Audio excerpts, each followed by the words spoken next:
Hi, my name's Phil. I like talking about politics. In this video, I like to discuss the reports of what President Biden will be saying to Boris Johnson regarding the implementation of the Northern Ireland Protocol and consider the realistic position that he will adopt, which does not seem to be the one that many people think he will.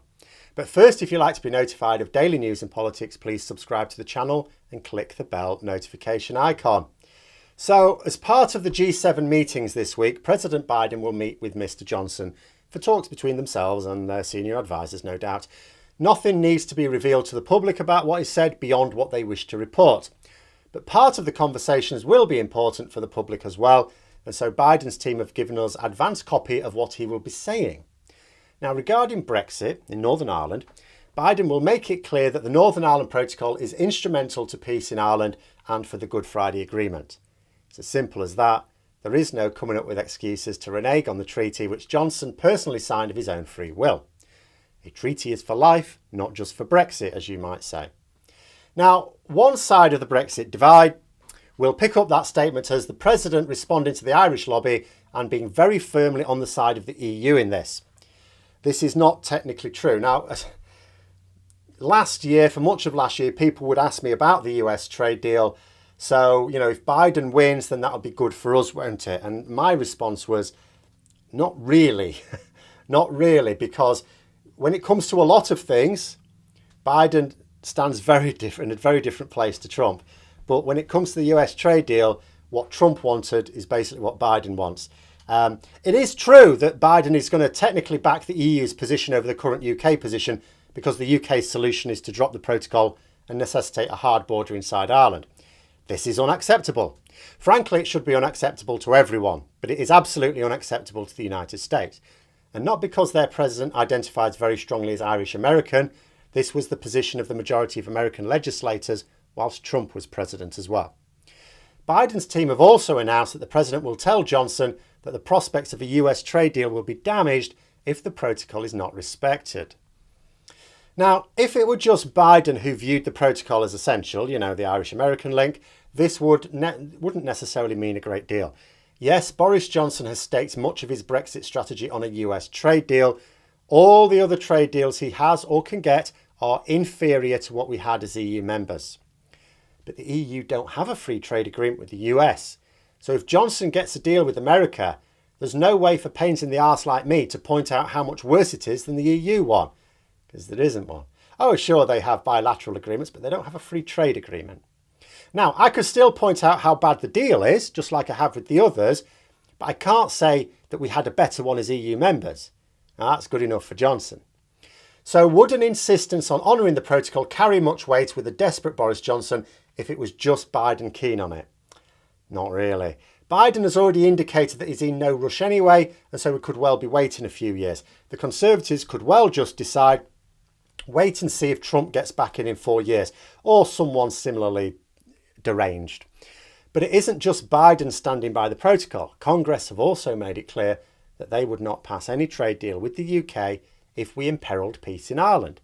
And they've been very clear about what this means. Just as the president has, failing to honour the Northern Ireland Protocol would be jeopardising peace. A change of president does not change this. Changing the entire Senate, House of Representatives does not change this. The Irish lobby in America is rather large and influential. So regardless of who occupies the White House when, there is no way Johnson is getting his trade deal without complying with the Northern Ireland Protocol. So unless he weans himself off the idea of a US trade deal by continuing to take the methadone of other crap trade deals as he has with Japan, Norway and soon Australia, I suppose, then he will have to back down. That being said, if Johnson believes that a US trade deal would be a couple of years away at least, he still might think he doesn't have to back down all that quickly.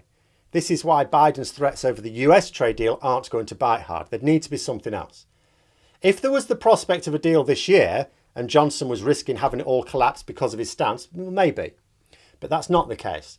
We seem to be unlikely to see a deal before 2023 unless there's more going on behind closed doors than I am aware of, and so the threat is not a pressing one. Boris Johnson only responds to pressing issues. He hasn't the patience for long-term strategy.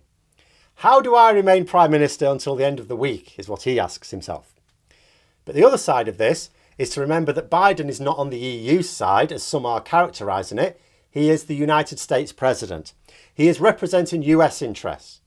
I've been impressed with him so far, I have to say, but in some regards, he will be no different to any other US president, and nor should he be. He will champion the side of peace and right when it suits his country, and he will drop bombs on it when it doesn't. Remember that the reason the protocol exists in the first place is to allow for three things to happen at once.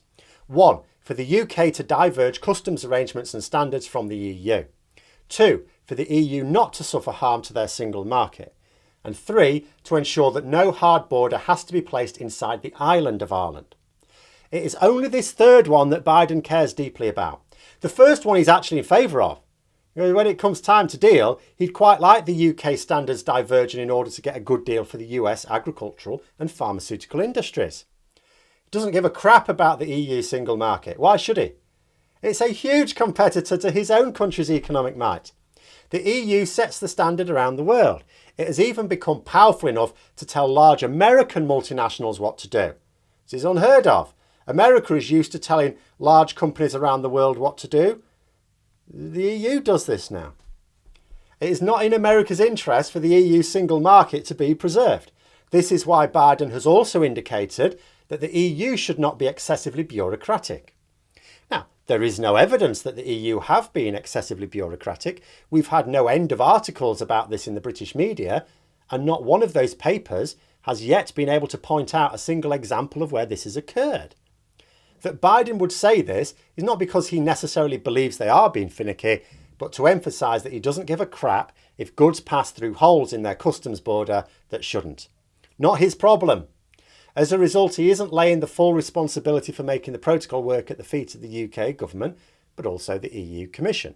Like I say, he represents America's interests. It is not against America's interests that the UK and EU are squabbling, but it is against their interests if Northern Ireland pays the price in political or social instability. As a result, when the meeting of the Joint Council is tomorrow, which I talked about earlier, I think the EU will want to make sure that they are clear about the pragmatic solutions that they have already agreed to and have offered to also agree to. They're not sitting smugly on the sidelines waiting for Joe Biden to lay the law down on Johnson.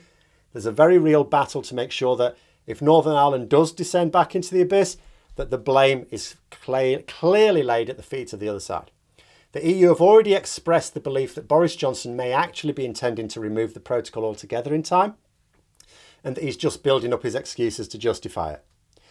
Now, I'm not sure whether or not this is the case, though I have no doubt it is absolutely the case, the intention for the very powerful ERG, the Conservative wing of the BNP, who have been pushing for a complete break with the EU for years. So in terms of Biden's influence, here's where we are.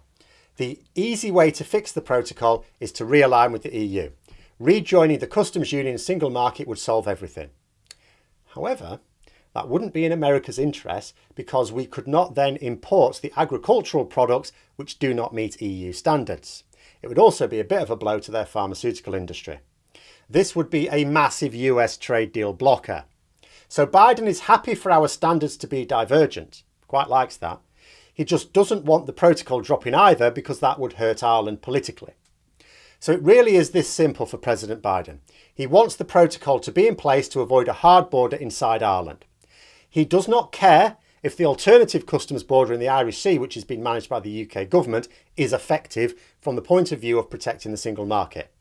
That's the political reality, and those are the facts that will guide Biden's statements, I feel.